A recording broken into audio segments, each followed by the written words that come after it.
کہ قیامت تک جو کچھ ہونے والا ہے یا قبر کے تعلق سے یا میدان محشر یا جنت دوزخ جن چیزوں کی بھی خبر دی ہے اس کو تہ دل سے انسان قبول کر لے، کیونکہ وما ينطق عن الهوى ان هو الا وحی یوحی، رسول رحمت اس وقت تک کچھ نہیں کہتے جب تک کہ رب کا حکم نہ ہو جائے۔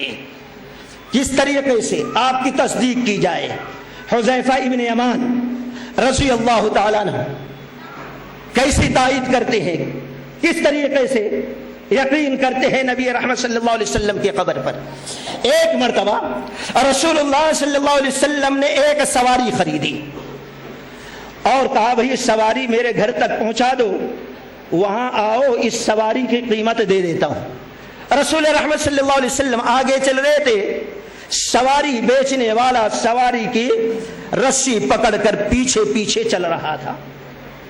اتفاق سے رسول اللہ صلی اللہ علیہ وسلم آگے پہنچے اور یہ شخص سواری لے کر آ رہا، راستے میں ایک شخص ملا اور کہا کیا ہے بھائی بیچنا ہے؟ کہا ہاں بیچنا ہے۔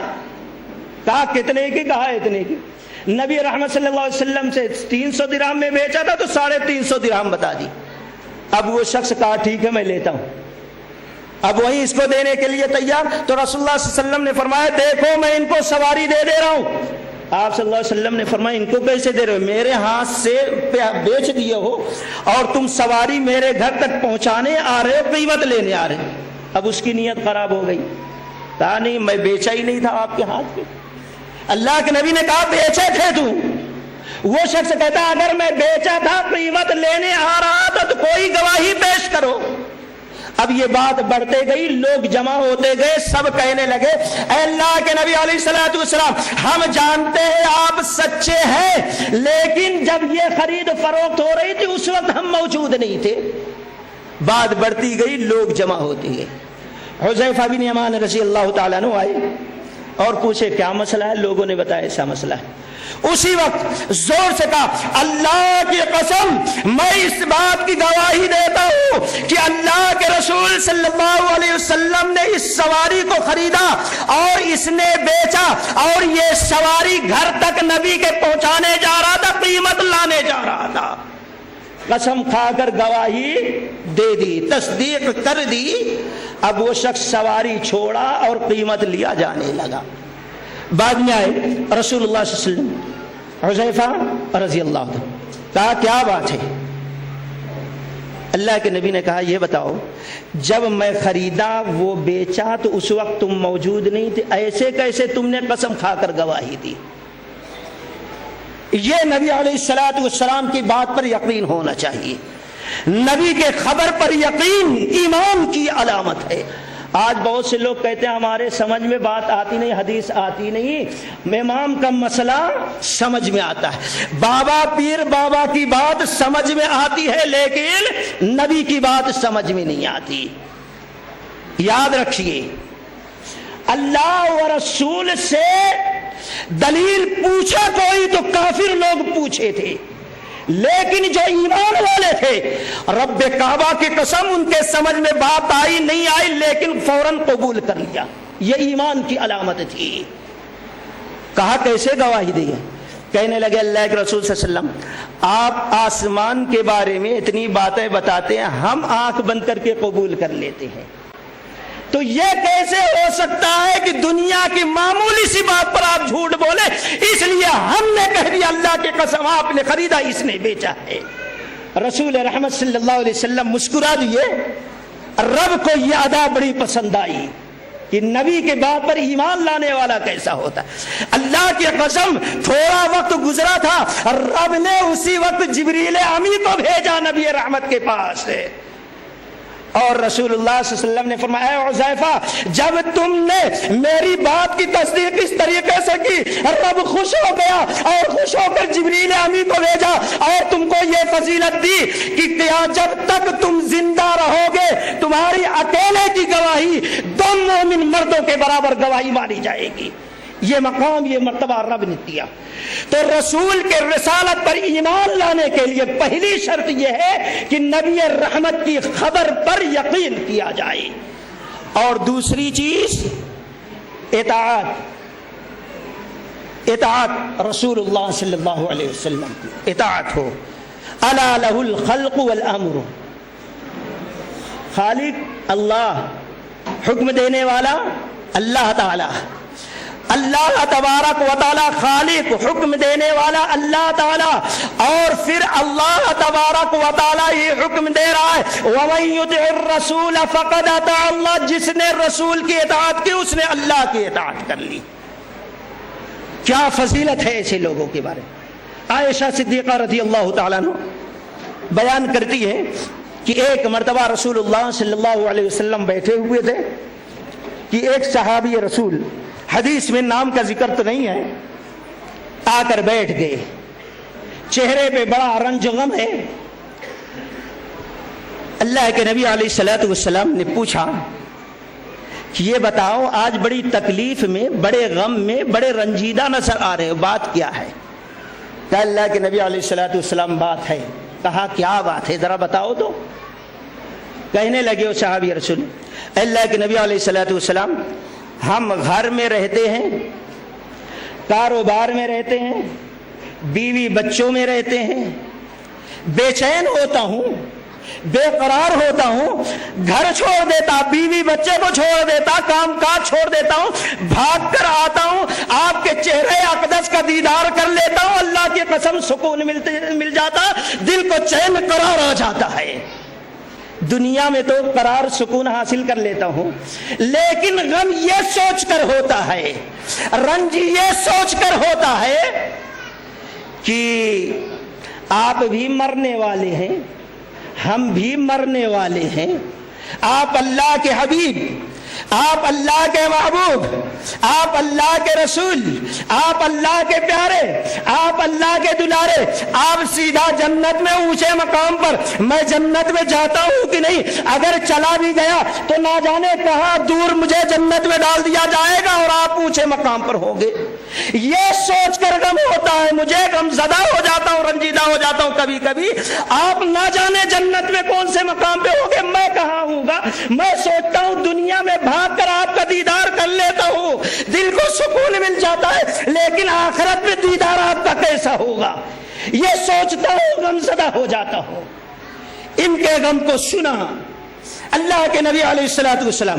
آپ کے چہرے اقدس نیچے ہو گیا، جواب کچھ بھی نہیں، سر کو نیچا کر لیا، نیچے ہے. آپ بھی غم زدہ، صحابی رسول بھی غم زدہ، آپ بھی غم میں، صحابی رسول بھی غم میں.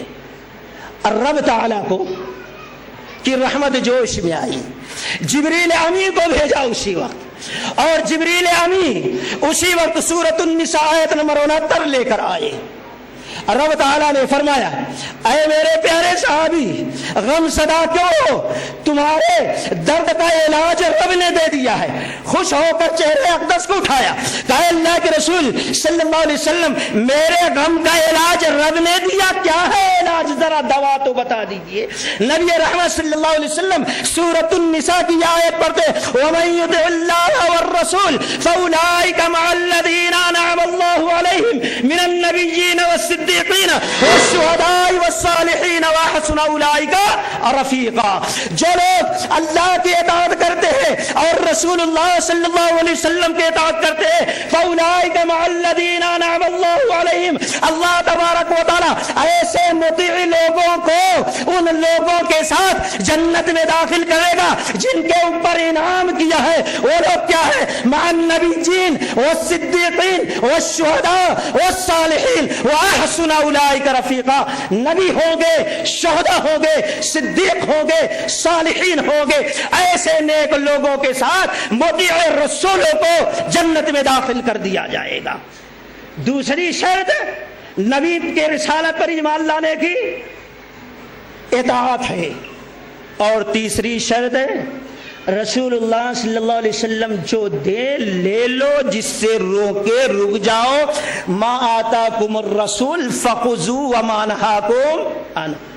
اپنے طرف سے بدعت ایجاد کرنے کی ضرورت نہیں، اضافہ کرنے کی شریعت میں ضرورت نہیں، چاہے اچھی بدعت ہو چاہے بری بدعت۔ بڑی مشہور معروف وہ حدیث ہے، ذرا سامنے رکھو، امام بخاری رحمت اللہ علیہ نے جس کو کتاب النکاح کے اندر نقل کیا، راوی انس بن مالک رضی اللہ تعالیٰ عنہ، وہ کہتے ہیں کہ اللہ کے رسول صلی اللہ علیہ وسلم کی بیویوں میں سے ایک بیوی عائشہ رضی اللہ تعالی عنہا کے گھر 3 صحابی گئے، ایک نہیں 3۔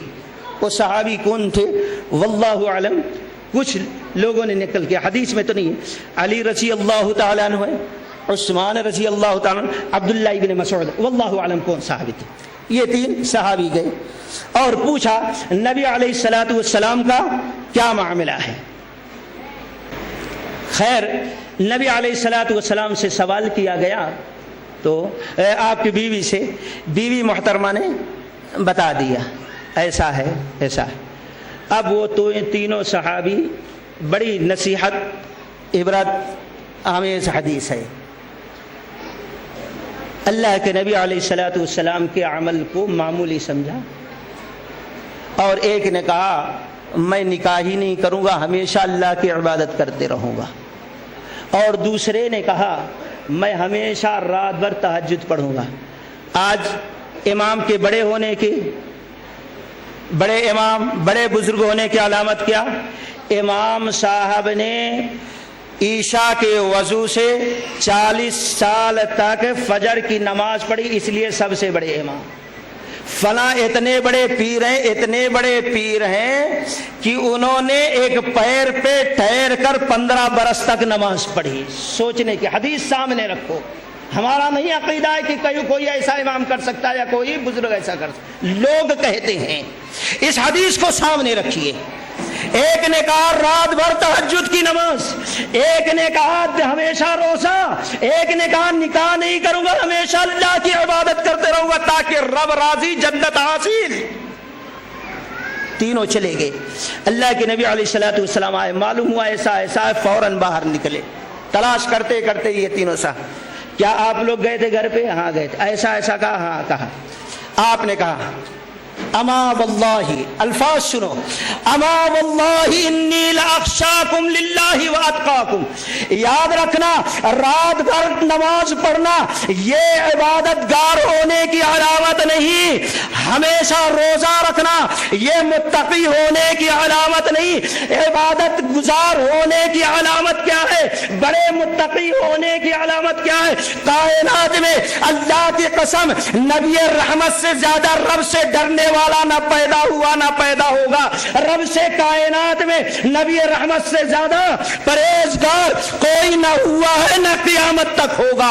آپ کہتے ہیں اما واللہ انی لاخشاکم، اللہ کی قسم میں اللہ کے لیے سب سے زیادہ ڈرنے والا ہوں اور اللہ تعالیٰ کا سب سے زیادہ تقوی اختیار کرنے والا۔ سن لو، انا صائم و افطر، میں روزہ بھی، انا اصوم و افطر، میں روزہ بھی رکھتا ہوں اور افطار بھی کرتا ہوں، انا اصلی و ارقد، اور میں تہجد پڑھتا ہوں اور سوتا بھی ہوں، وزوج النساء، اور میں نے نکاح بھی کیا، ان کے حقوق بھی ادا کرتا ہوں، فمن رغب عن سنتی، یہ میری سنت ہے، فلیس منی، اگر اس سے باہر کوئی ہوگا تو وہ میرے راستے سے ہٹ جائے گا۔ معلوم یہ ہوا تقوی کا معیار یہ ہے، عبادت گزار کا معیار یہ ہے، جو سب سے بڑا عبادت گزار ہوگا وہ سب سے بڑا نبی علیہ الصلوۃ والسلام کا مطیع ہوگا، جو سب سے بڑا اللہ سے ڈرنے والا ہوگا کائنات میں، اللہ کی قسم وہ سب سے بڑی نبی علیہ الصلوۃ والسلام کی اطاعت کرنے والا ہوگا۔ آج بہت سے لوگ کہتے ہیں بھائی ہر مسئلہ کا شریعت میں نبی علیہ الصلوۃ والسلام کی حدیث میں جواب ہے کیا؟ بہت سارے ایسے مت، میں پوچھتا ہوں ایسے بھائی اس وقت سب سے زیادہ یوز کی جانے والی چیز کیا ہے؟ سب سے زیادہ، چلو موبائل لے لو، موبائل کا مسئلہ آیا، کال کریں یا مس کال کریں، ایسے وقت میں ہم یہ کہتے ہیں مس کال کرنا جائز